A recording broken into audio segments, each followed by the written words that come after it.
She said, "I hear that monks are looking for shelter in many homes. Why don't you come and stay in my house?" Gautama said, "If she's inviting you with so much affection, you must go stay there." Then people saw, "See, he's gone." Gautama, the Buddha, with a large group of his disciples who was continuously traveling, made a rule that during the monsoon season, those 2.5 months, you can stay in the same place. The rule for the sannyasis or the monks who were with him is you should never stay in any place for more than 2 days. Normally, the monks were sheltered in many homes, so this rule he passed, more than 2 nights you don't stay in one house because it will be too much of a burden for the host. They are housing 10 people, you don't stay there for a month. 2 days, it should have been 1 day. 2, because you have walked a long distance and come, bit of recovery time.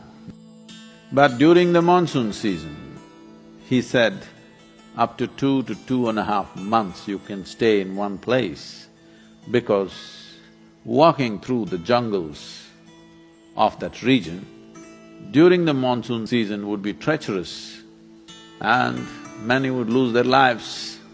So this is a time like that, they stayed in a large town and they were spread across in many homes.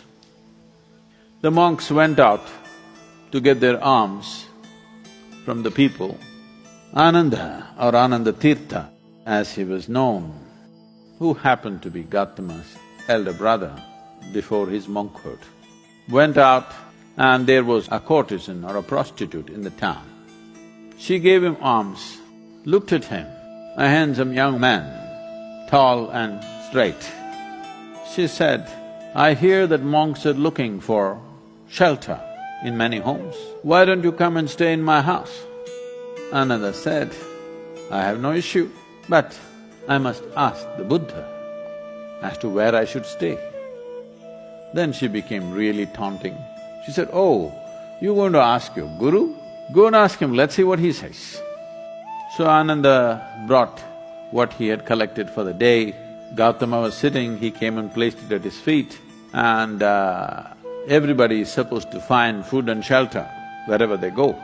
Ananda asked, "Like this lady is inviting me, can I stay there?" Gautama said, "If she's inviting you with so much affection, you must go stay there."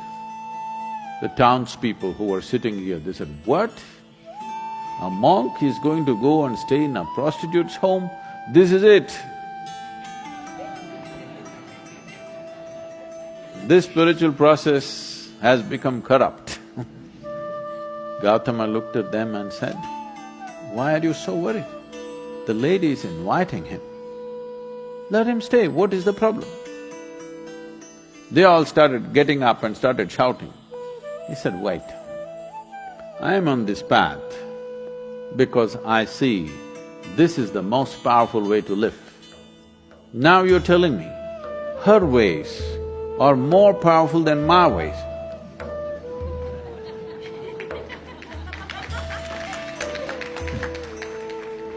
If that is the truth, I will also go and join her. I'm here because I see this is the most precious and powerful way to exist. If you think her ways are better than mine, I should also go and join her. Because if you're a true seeker, that's how it should be. If you found something much higher, you go for that."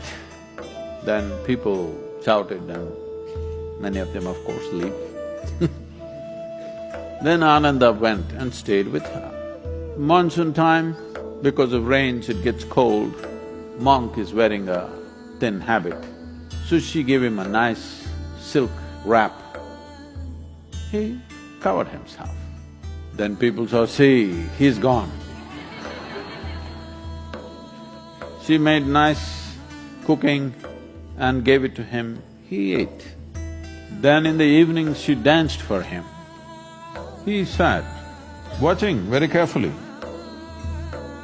with utmost attention. Then when they heard the music, this is it, finished. things went on. When the time was up, when the rain stopped, when it's time to move, Ananda came to Gautama along with a female monk.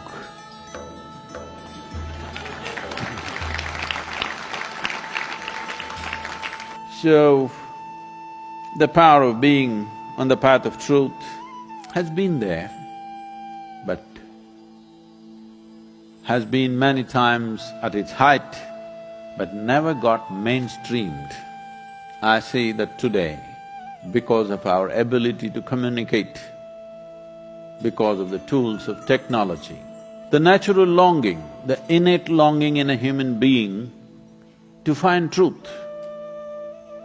This is not a thought thing. This is not something that been taught to people that you must seek truth. It is natural for human intelligence to seek what is highest. If you are given an option, any human being, given an option, either to be here or there, he will always say, I want to be there. Right now he may be caught up here, but aspiration is to go to whatever is the highest. It is just that we have to show him that there are better highs than getting drunk, there are better highs than drugs, there are better highs than being caught up in social drama, there are better highs than being better than someone else. We just have to show it to him, we have to make him understand there is a better high. Forever, many sages, saints, yogis, gurus have been doing this, but as I said, they were gentle people. They didn't have a voice like me.